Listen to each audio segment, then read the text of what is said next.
नमस्कार दोस्तों, पंजाब केसरी राजस्थान की राजनीतिक चर्चा में मैं आपका दोस्त और होस्ट राहुल आप सभी का बहुत बहुत स्वागत करता हूं। दोस्तों, आपको बता दूं, राजस्थान की राजनीति जो है वो पारंपरिक रूप से कांग्रेस और बीजेपी के बीच द्विध्रुवीय जो है वो रही है।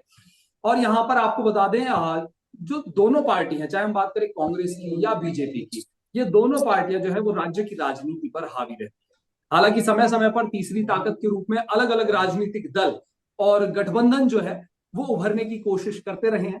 तो आज हम चर्चा करेंगे कि राजस्थान की राजनीति में तीसरी ताकत, जो परंपरागत बात करें, हम कांग्रेस की बात कर ले या बीजेपी के प्रभुत्व को चुनौती देने की कोशिश लगातार कभी कभी करती रहती है। राजस्थान जहां राजनीति हमेशा दो ध्रुवीय रही है, कांग्रेस और बीजेपी, लेकिन सवाल यह है, क्या तीसरी ताकत राज्य की राजनीति में स्थायी जगह बना पाएगी या फिर यह कोशिश सिर्फ कुछ समय की हलचल बनकर रह जाएगी? इस मुद्दे पर चर्चा करने के लिए हमारे साथ जुड़ गए हैं दो खास मेहमान। बीजेपी से हमारे साथ है हितेंद्र शर्मा जी। हितेंद्र जी, आपका बहुत बहुत स्वागत है चर्चा में। और कांग्रेस प्रवक्ता के तौर पर हमारे साथ है भीमराज जाखड़ जी। भीमराज जी, आपका बहुत बहुत स्वागत है। इस चर्चा को आगे बढ़ाएंगे उससे पहले ओपनिंग नोट लेना चाहूंगा आप दोनों ही मेहमानों से।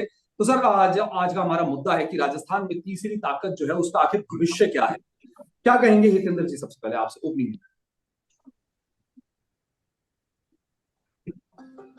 देखिए, राजस्थान में शुरू से ही जो राजस्थान का कल्चर रहा है और यहाँ के लोगों की मानसिकता रही है वो दो दलीय रही है। यहाँ दो ही दल प्रमुख रूप से हैं, भारतीय जनता पार्टी और कांग्रेस।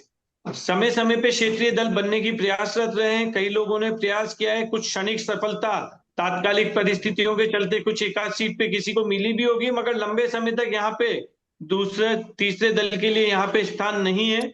आने वाले समय में भी मुझे नहीं लगता कि तीसरे दल के लिए राजस्थान में कोई स्थान रहेगा। यहाँ पे भारतीय जनता पार्टी और कांग्रेस के बीच में ही मुख्य प्रतिस्पर्धा है और दोनों पार्टियों की राजनीति स्थायी रूप से यहाँ चल रही है। जी, भीमराज जी क्या कहेंगे सर, ओपनिंग नोट? इसके बारे में आज तक जब से भारत आजाद हुआ है और चुनाव होने लगे तब से लेकर आज तक, पहले बीजेपी से पहले जनसंघ था और फिर बीजेपी हो गई, और क्षेत्रीय दल बीच बीच में बनते रहे। बाहर से भी इंडियन नेशनल लोक दल, लोक जनशक्ति पार्टी, सपा, बसपा, इन लोगों ने किस्मत आजमाई पर कोई सक्सेस हो नहीं पाए। और यहाँ सिर्फ दो ही पार्टियां, कांग्रेस और बीजेपी का गठ जो है समीकरण वो चलता रहे। और भौगोलिक परिस्थितियां कह दीजिए, राजनीतिक परिस्थितियां कह दीजिए, यहाँ दूसरे कोई क्षेत्रीय दल पनप नहीं पाए। जी, तो ये पनप नहीं पा रहे, इसके आखिर पीछे वजह क्या है? क्या जनता मौका नहीं देना चाहती इन छोटे दलों को? क्या कहेंगे भीमराज जी? इसके पीछे में राजनीतिक और भौगोलिक परिस्थितियां होती है। जैसे अब आप देख लीजिए कि पहले एक सामाजिक न्याय मंच देवी सिंह जी ने बनाया था, फिर इंडियन नेशनल लोकदल चौटाला जी वाली आई थी पार्टी, आरएलडी के अभी वो क्या नाम इनका, गर्ग साहब जीते हुए हैं। एक लोक जनशक्ति पार्टी से रणवीर सिंह गुड्डा भी जीते थे, और समाजवादी पार्टी का भी एक बार जीता। बसपा से कई बार जीते हैं, फिर भी वो सक्सेस नहीं हो पाए। कम्युनिस्ट जरूर कई बार नहीं जीते, अब की बार नहीं है, कई बार कम्युनिस्ट जीते हैं। कम्युनिस्ट परमानेंट रहे हैं, वो स्टार्टिंग से रहे। ठीक हो सकता है उनको बीच में नहीं आए, पर वो कम्युनिस्ट कंटिन्यू रहे हैं। और कोई पार्टियां आई, किरोड़ी जी ने भी अपनी पार्टी बनाई थी, वो भी फिर उनका विलय हो गया। और हनुमान बेनीवाल की पार्टी है, उसका आप हालात देख लीजिए। बाप आज के दिन स्टैंड कर रही है, आज के दिन एक बाप है, वो बची भी है, वो भी अभी नहीं बनी है। इसका फ्यूचर आगे देखते हैं होता है क्या, ये भी एक सवाल आगे, इसका जवाब भविष्य के गर्त के अंदर है। जी, चलिए, बाप पार्टी से कांतिलाल जी हमारे साथ जुड़ गए इस चर्चा में। कांति जी, बहुत बहुत स्वागत है आपका पंजाब की राजस्थान की इस राजनीतिक चर्चा में। पंजाब केसरी को हमारी ओर से धन्यवाद, जोहार, नमस्कार। जी, तो कांति जी, सबसे पहले तो आपका ओपनिंग नोट लेना चाहूंगा। क्या कहेंगे, क्या लगता है राजस्थान में तीसरी ताकत के लिए जगह है या नहीं? निश्चित रूप से हम लोग राजस्थान में तीसरी ताकत के रूप में उभर के आए हैं। और हम लोग एज ए पार्टी के हिसाब से नहीं आए, हम विचारधारा के साथ में आए हैं। एसटी, एससी, ओबीसी, माइनॉरिटी, संचित, वंचित, दलित और जो भी सवर्ण कास्ट लोग हैं जो कहीं न कहीं प्रताड़ित है, जिसकी आवाज आपका कांग्रेस बीजेपी नहीं सुन रही थी, उनकी आवाज बन के उभरे हैं। और आज की तारीख में हम देखा जाए तो दक्षिण राजस्थान के साथ साथ में अन्य इलाकों में भी अधिकतम संख्या में लोग हमारे साथ जुड़ रहे हैं। और आज हमारे पास में 4 विधायक राजस्थान में हैं और 1 विधायक मध्य प्रदेश में है और 1 सांसद हमारे साथ में है। इसलिए निश्चित रूप से हम राजस्थान में तीसरी ताकत के रूप में उभर के आए। जी, चलिए चर्चा में आपको जोड़ूंगा। कांति जी, उससे पहले हितेंद्र जी से सवाल लेना चाहूंगा। हितेंद्र जी, आप क्या वजह मानते हैं कि तीसरी पार्टी जो तीसरी ताकत है, कोशिश बहुतों ने करी, बीएसपी ने भी, बहुजन समाज पार्टी ने भी कोशिश करी, आरएलपी लगातार जद्दोजहद करने में लगे, हनुमान बेनीवाल सिर्फ जाट नेता बनकर रह गए हैं, और भी कई पार्टियां, बाप पार्टी है जो पिछले समय से काफी लाइमलाइट में आ रखी है। लेकिन जिस तरीके से कांग्रेस बीजेपी जो है राजस्थान में अपना वर्चस्व कायम करने में कोशिश, जो वर्चस्व कायम किया है, तो इसको ध्वस्त करना आखिर कितना मुश्किल है किसी तीसरी पार्टी के लिए, क्या कहेंगे? देखिए, राजनीति में जो भी दल लंबे समय तक चल रहे हैं वो अपनी एक विचारधारा को लेके चल रहे हैं, और जब तक विचारधारा किसी भी व्यवस्था में नहीं है तब तक वो व्यवस्था बहुत अधिक समय तक नहीं चल सकती। एक क्षणिक आवेग और आवेश में कहीं कुछ एक आध दो सीट कोई जीत जाए या परिस्थिति बन जाती है, वो एक अलग चीज है, मगर लंबे समय तक किसी भी व्यवस्था को चलाना, किसी भी दल का चलना, जब तक उसमें एक विचारधारा नहीं है, तो विचारधारा आधारित भारतीय जनता पार्टी है जो लंबे समय से हम चलते आ रहे हैं, और हमारा उत्तरोत्तर विकास हो रहा है क्योंकि हमारी विचारधारा राष्ट्रवाद की विचारधारा है, उससे लोग जुड़ रहे हैं।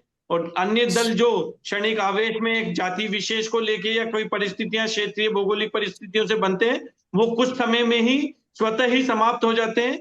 आने वाले समय पे राजस्थान में पुनः यही होने वाला है कि ये जो क्षेत्रीय कहीं छोटी मोटी स्थितियां बन रही है, तो आने वाले समय में ये स्वतः ही समाप्त होंगी, आप देखिएगा। जी, क्या कहेंगे कांति जी? आपने सुना बीजेपी प्रवक्ता को स्पष्ट उन्होंने इनकार किया है कि तीसरी पार्टी के लिए राजस्थान में जो है जनता जो है नहीं पनपने देगी, क्या कहेंगे? देखिए, राजस्थान ही नहीं, पूरे भारत देश ही नहीं, पूरे विश्व में देख लीजिए, जहां जहां धार्मिकता को लेकर ये लोग आगे बढ़े हैं, तो धार्मिकता के आधार पर सारे विश्व ने नकार दिया है। तो भारतीय जी, जनता पार्टी आज की तारीख में धर्म को लेकर आगे बढ़ रही है, वो धर्म की राजनीति कर रही है। और धर्म विशेष को लेकर पूरा देश नहीं चल सकता, देश संविधान से चलता है, संविधान में सभी धर्मों को मान्यता दे रखी है। और भारतीय जनता पार्टी मात्र और मात्र हिंदू धर्म को लेकर आगे बढ़ रही है। और कुछ समय पहले हम देखते आ रहे हैं कि भारत देश के अंदर हिंदू मुस्लिम के दंगे हो, चाहे सिख के दंगे हो, सारे दंगे करवाया करते थे।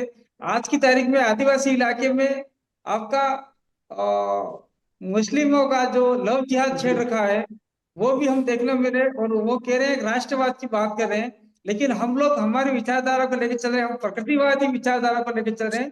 प्रकृति नहीं रहेगी तो राष्ट्रवाद कहाँ से रहेगा? हम जी, प्रकृति को बचाना चाहते हैं, प्रकृति में रहने वाले तमाम लोगों को बचाना चाहते हैं। हम लोग किसी धर्म की राजनीति नहीं कर रहे, किसी जाति की राजनीति कर रहे। और हम लोग देखते आ रहे हैं कि हम राजस्थान में तीसरी पार्टी के रूप में उभर के आए हैं।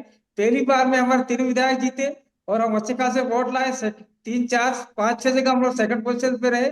और आज की तारीख में उपचुनाव के अंदर हम लोग और उभर के आए हैं। और आपका लोकसभा चुनाव के साथ साथ बागीदरा सीट हम जीते। अभी चुनाव में हम लोग ये आपका 84 सीट जीते। सोलमगढ़ सीट को हमको षड्यंत्र पूर्वक हरा दिया गया, नहीं तो आज हमारे 5 विधायक निश्चित रूप से होते। जी। कांतिलाल जी, कहीं स्थिर नेतृत्व जो है वो भी एक बहुत बड़ा कारण होता है किसी तीसरी पार्टी के नहीं पनपने का, क्या मानते हैं? क्या स्थिर नेतृत्व बाप पार्टी में है? कौन सा नेतृत्व की बात करें आप? स्थिर नेतृत्व, एक हमारे लीडर जो पास पार्टी को बिल्कुल जी, स्थिर नेतृत्व है। कांग्रेस और बीजेपी ने बारी बारी से देश पे राज किया। जी, कांग्रेस 1885 में एवं हुम द्वारा बनाया गया, और बीजेपी आपका आरएसएस का एक फ्रंट है और उनका स्थायी नेतृत्व है, ऐसा हम बोलते हैं। लेकिन हमारे पास में एक स्थायित्व है।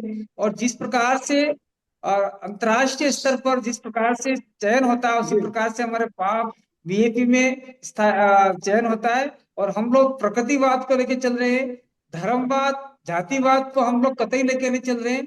हम 5वें जी, अनुसूचित संविधान को लेकर चल रहे हैं। और देश के अंदर जिस प्रकार से एसटी एससी ओबीसी और माइनॉरिटी के साथ में जो शोषण अत्याचार हो रहा है, साथ साथ में ब्राह्मण सवर्ण वर्ग के लोग हैं, उनके साथ में भी शोषण अत्याचार हो रहा है। वो मात्र और मात्र राजनीति कर रहे हैं। दूसरी जो मूल स्ट्रीम की पार्टियां हैं, हम लोग आम जनता की आवाज बन के उभरे हैं। और आने वाले समय में हम लोग आम जनता की आवाज बन के उभरेंगे। जनता की आवाज हमारे सर पर रखेंगे, सिर में रखेंगे। हमारे पास स्थायित्व नेतृत्व है, हमारे पास स्थायित्व बात है। जी। भीमराज जी चर्चा में शामिल करेंगे सर आपको। स्थान जिस तरीके से स्थिर नेतृत्व को लेकर एक मैंने सवाल किया, उस पर भी आपसे जवाब चाहूंगा। कितना बड़ा फैक्टर होता है ये किसी पार्टी के लिए कि स्थिर नेतृत्व हो तो शायद जनता आप पर भरोसा करे। ये साथ ही आपको क्या लगता है कि क्या स्थानीय मुद्दे, जो छोटी पार्टियां हैं वो स्थानीय मुद्दों पर ही निर्भर होकर रह जाती है? क्योंकि एक देश को एक एक एक धागे में पिरोने के लिए कहीं ना कहीं आपका विजन जो है एक बड़ा विजन होना चाहिए। क्या जो स्थानीय पार्टियां हैं उसमें कहीं ना कहीं पीछे रह जाती है? क्या कहेंगे? अभी जो मेरे मित्र ने एक बात बहुत बढ़िया कही, मैं उसका रिगार्ड करूंगा, चाहे विपक्षी पार्टी हो चाहे कुछ भी हो। जी इसने बाप पार्ट के प्रवक्ता ने क्या, प्रकृति नहीं रहेगी तो धर्म कहाँ से रहेगा, बहुत अच्छी बिल्कुल। बात कही। मैंने अभी 2 दिन पहले 4 दिन पहले एक लेख पढ़ा स्टॉक कम्युनिस्ट्री का, जिसने ये कहा है कि राजस्थान हिंदुस्तान के अंदर पिछले 5 साल के अंदर 50 लाख पेड़ कटे हैं, और वो पेड़ कटे हैं जिनका दायरा 65 वर्ग मीटर के करीब करीब दायरा था। तो बहुत अच्छा है कि आप ये विचारधारा लिखते हैं। तो प्रकृति रहेगी तो सब कुछ रहेगा। पोल्यूशन का हाल आज वर्ल्ड के अंदर देख लीजिए, इंडिया नंबर 1 चल रहा है, और वर्ल्ड के जो 100 कंट्री अपने लेंगे पोल्यूशन वाली, उसमें 95 इंडिया के अंदर है। मैं आपकी इस बात से बहुत अच्छी तरह सहमत हूँ, और होना भी चाहिए। रही बात पार्टियों, आपके विचार यदि प्रकृति और एजुकेशन एंड सोशलिज्म तरह के होंगे, या आम जो हिंदुस्तानी के फेवर में होंगे, जैसे आप कोई एजुकेशन ले लीजिए, मेडिकल ले लीजिए, और आप आम जनता के जुड़े हुए मुद्दों को लेकर चलेंगे, तो वो ऐसे मुद्दे में कि कश्मीर से कन्याकुमारी, अरुणाचल से लेकर जैसलमेर तक के मुद्दे हो जिसमें पूरा राष्ट्र पूरा जाए, तभी आपकी पार्टी आपकी स्टैंड कर पाएगी। अदरवाइज क्या, क्षेत्रीय पार्टियां आगे बढ़ नहीं जाती हैं। दूसरा क्या है, पूंजीवादी दौर है, इसमें फंड भी बहुत लगता है, और फंड जी कहाँ से आए? जनता आपको यदि फंडिंग देती है, जनता आपकी मदद करती है, क्योंकि पार्टी के पास इतना पैसा किसी के पास नहीं होता, न कि कोई भी पार्टी बिल्कुल। उठ रही। जनता मदद करेगी तब जाके आप आगे बढ़ पाओ, और जनता के आपको दिलों पे राज करोगे तब आप वहां पर पाओगे, अदरवाइज जी एक साथ में एक सवाल है मेरा आपसे भीमराज जी, तीसरे मोर्चे की आखिर राजस्थान को जरूरत है या नहीं? क्या कहेंगे?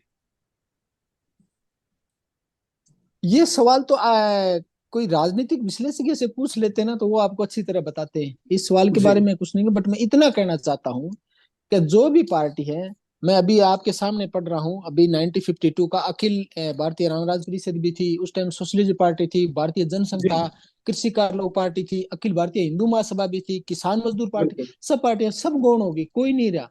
बट राजस्थान के अंदर आपको करना है, राजनीति करनी है। राजस्थान बड़ा प्रदेश है, भौगोलिक परिस्थितियां और राजनीतिक परिस्थितियां दोनों अलग अलग है।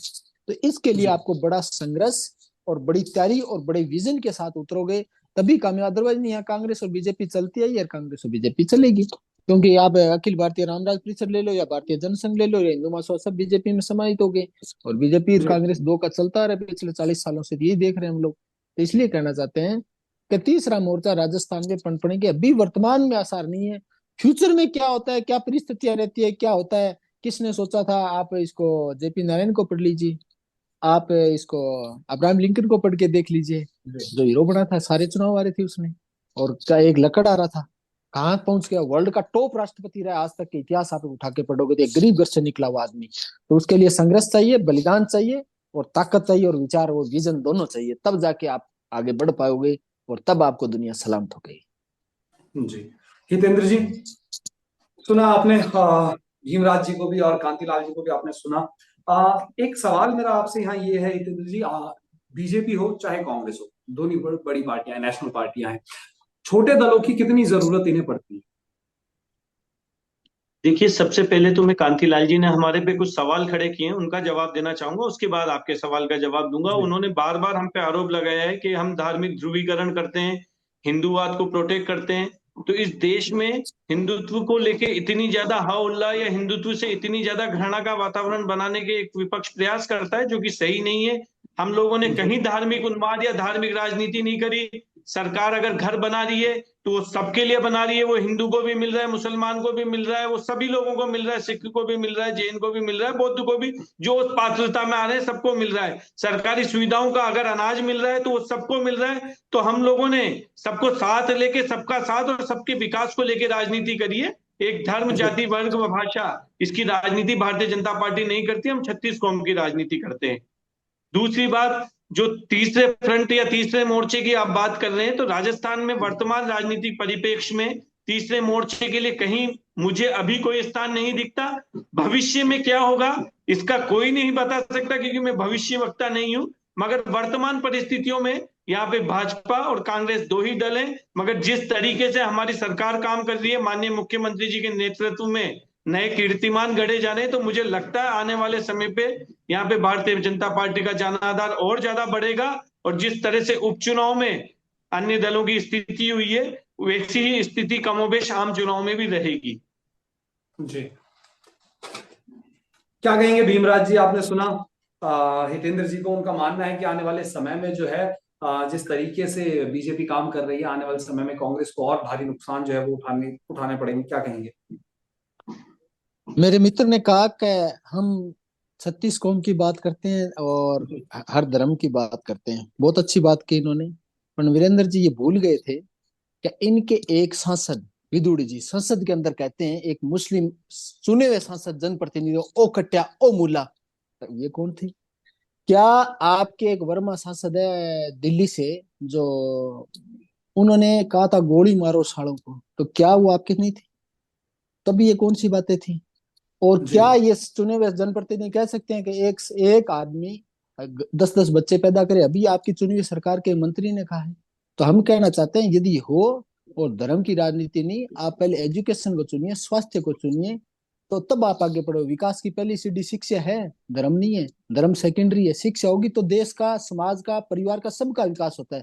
और जिन देशों ने धर्म की राजनीति करी है उनका पढ़ लीजिए। नोबेल प्राइज वर्ल्ड का सबसे टॉप का प्राइज है। हिंदुस्तान के पास कितने, मोदी जी आने के बाद कितने आए, तब आगे पढ़ लीजिए। और कितनी यूनिवर्सिटियां वर्ल्ड की टॉप यूनिवर्सिटी में थी जब 2014 के अंदर, और 2014 के बाद अब उनकी रैंकिंग बढ़ी है घटी, इसका भी आप पढ़ लीजिए। तब देश का विकास माना जाता है। ऐसा नहीं है कि आप किसी एक आंदोलन, कल मैं फ्रांस की रिपोर्ट पढ़ रहा था, फ्रांस में किसान आंदोलन के लिए आ रहे थे, तो लोग ताली बजा के स्वागत कर, सरकार उनका कह रही थी आप जाइए अपनी जगह पर आंदोलन कीजिए, आपको हम परमिशन देते हैं। और यहाँ गोलियों से मुद्दा जा रहा है। लोकतंत्र ऐसे कायम नहीं होता। इस तरह राजनीति है, ये सम टाइम की, शॉर्ट टाइम की राजनीति होती है। लंबे टाइम राजनीति करनी है तो सबको साथ लेके चलना पड़ता है। जिस फार्मूले पे बीजेपी चल रही है, ये लंबी रेस के घोड़े नहीं है, शॉर्ट टर्म के हैं। और मैं आपको आज कह रहा हूँ यदि सुधार नहीं किया तो ज्यादा लंबे नहीं चलेंगे। और कह रहे हम आगे बढ़ेंगे, तो आगे सबको साथ लेके बढ़ा जा सकता है, ऐसे आगे बढ़ा नहीं जा सकता। जिस तरह बीजेपी राजनीति कर रही है, ये फ्यूचर के लिए अच्छी नहीं है, और समाज और देश के लिए भी अच्छी राजनीति नहीं है। क्योंकि एक वर्ग विशेष को पनपाया जा रहा है। 80 करोड़ लोगों को 20 करोड़ लोगों से डराया जा रहा है। कितने को बाहर निकाल दिया आपने, कितने को आपने दे दिया। आज पोल्यूशन का हाल दे लिया, सरकार का कोई गाइडलाइन नहीं है। आप क्या करना चाह रहे हैं, आई डोंट नो, पता नहीं चल रहा। ऐसी राजनीति नहीं होती है। जो जनहित के मुद्दे हैं उन पे आप बोल नहीं रहे हो, और जनता को अन्य मुद्दों पे बरगला रहे हो। ऐसा नहीं होता है। तो मेरा कहना है कि बीजेपी जिस तरह की राजनीति करनी है, ये समाज, देश और भविष्य के लिए अच्छी राजनीति नहीं है। विकास करना है तो विकास के फार्मूले तय कीजिए, मापदंड कीजिए, तब होता है। ऐसे नहीं होता। आप किसी को देश में कह रहे हैं कि हम राशन दे रहे हैं, फलाना दे रहे हैं, दिख रहे हैं, आप एजुकेशन का भी डाटा रखिए ना। हमने इतना किया, उसके बगैर तो विकास है ही नहीं। क्या आप गरीब को गरीब रखना चाह रहे हैं? आप एजुकेशन दीजिए, मेडिकल का हाल दे लीजिए, वर्ल्ड वाइज पता कर लीजिए, सिक्योरिटी पर्पज ले लीजिए, तब विकास माना जाता है। आप एज राशन बांट के विकास नहीं बन पा सकते। और पूंजीवादी राजनीति बीजेपी कर रही है, और इससे इनका पतन निश्चित है। जी, भीमराज जी, वहीं अगर निर्दलीय उम्मीदवारों की बात करें राजस्थान में, तो उनका जो बढ़ता प्रभाव है, जिस तरीके से बढ़ रहा है, क्या तीसरी ताकत को वो समर्थन दे सकता है?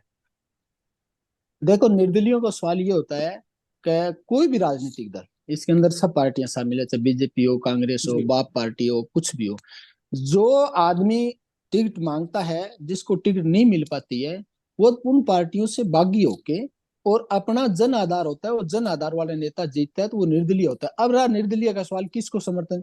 निर्दलीयों ने समय समय पर सरकारों को बनाया भी है, सरकारों को खड़ा भी है। ये जी, राजनीतिक परिस्थितियां उस समय की प्रकृति है। वो किसी की भी अपना मत देके, अपना समर्थन देके, या जनता के मुद्दों को लेकर।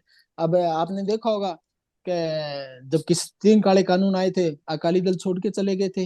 अभय सिंह चौटाला हरियाणा में राज हिंदुस्तान के एक थे, केवल यदि कानून में इस्तीफा, उन्होंने इस्तीफा भी दिया था।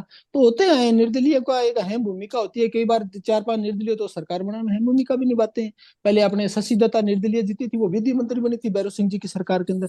ऐसे होते हैं निर्दलीय का, ये चीजें निर्दलीय कई बार अहम भूमिका निभाते हैं। और जो स्पष्ट बहुमत किसी पार्टी को होता है, तो निर्दलीय साइडलाइन भी कर दिए जाते हैं। जी, कांतिलाल जी, आपका रुख करूंगा। अब क्या लगता है सर, सवाल मेरा आपसे ये, क्या गैर कांग्रेस और गैर बीजेपी विकल्प बनाने के लिए आरएलपी हो गया, आप हो गया, बाप पार्टी हो गई, बीएसपी हो गया, क्या लगता है इन सभी को एक मंच पे आना चाहिए? सबसे पहले तो मेरे काबिल दोस्त बैठे बीजेपी के प्रवक्ता, उनसे कहना चाहता हूं कि क्या पता था कि मुगल देश को छोड़ के चले जाएंगे? किसको क्या पता था कांग्रेस देश को छोड़ के चले जाएंगे?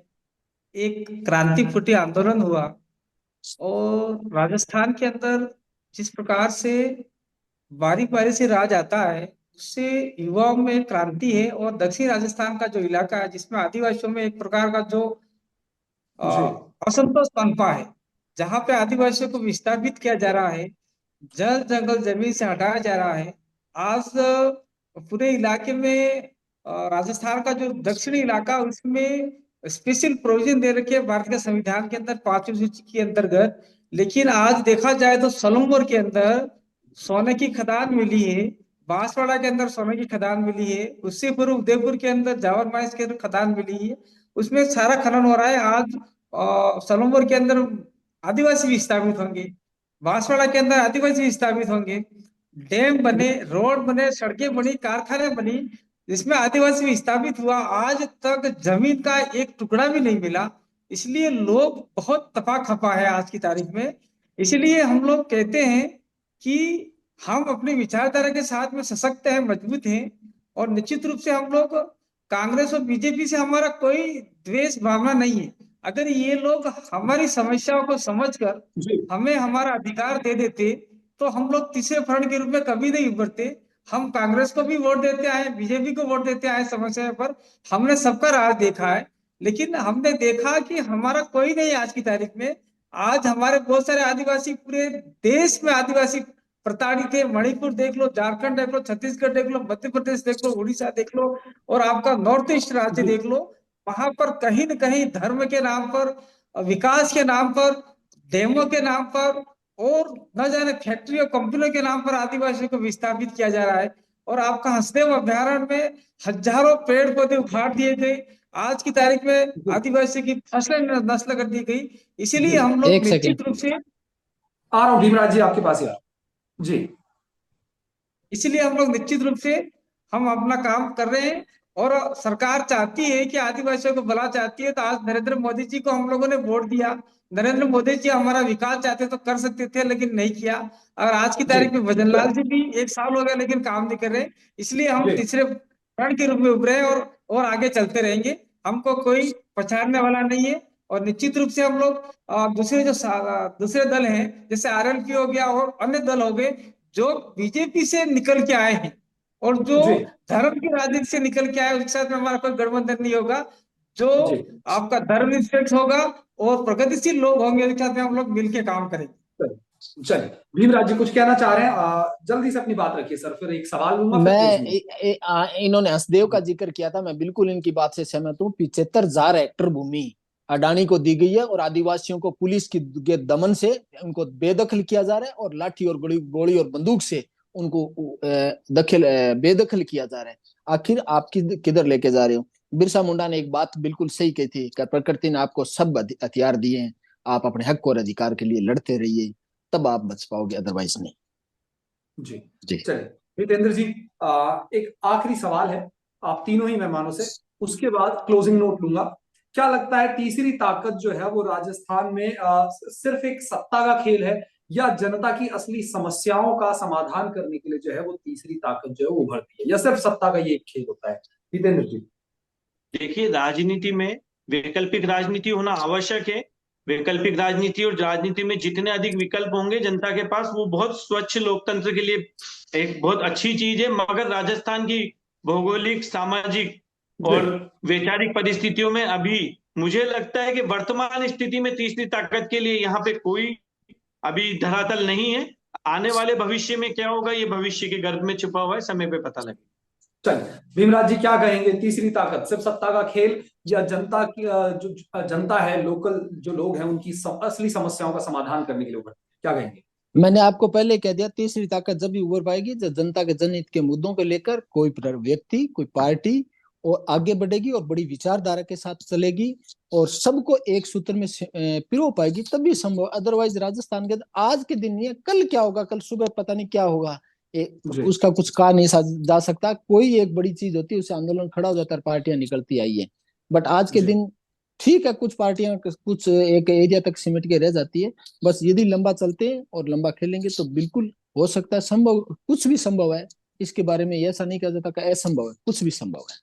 जी कांतिलाल जी, आपसे भी यही सवाल है, जवाब चाहिए। क्या लगता है कि सिर्फ सत्ता की कठपुतलियां जो है, तीसरी पार्टियां जो है वो बन के रह जाती है, या छोटी पार्टियां जो होती है, छोटे दल जो होते हैं, या जनता से जुड़ी समस्याओं का समाधान? जी देखिए, अगर सत्ता का खेल होता तो हमारे आदिवासी इलाके में जो 84 पे हम लोग अधिकतर मेरिट से जीते हैं, तो वहां बीजेपी के लोग जीत जाते। लेकिन हमने जनता के मुद्दे को लेके उभरे हैं और इस इलाके को हम लोग बचाना चाहते हैं। यहाँ पर हाई स्पीड ट्रेन का प्रोजेक्ट हो रहा है, खदानों का प्रोजेक्ट हो रहा है, आदिवासियों को विस्थापित होने का प्रोजेक्ट हो रहा है, यहाँ के जमीनों को, जंगलों को लूटा जा रहा है।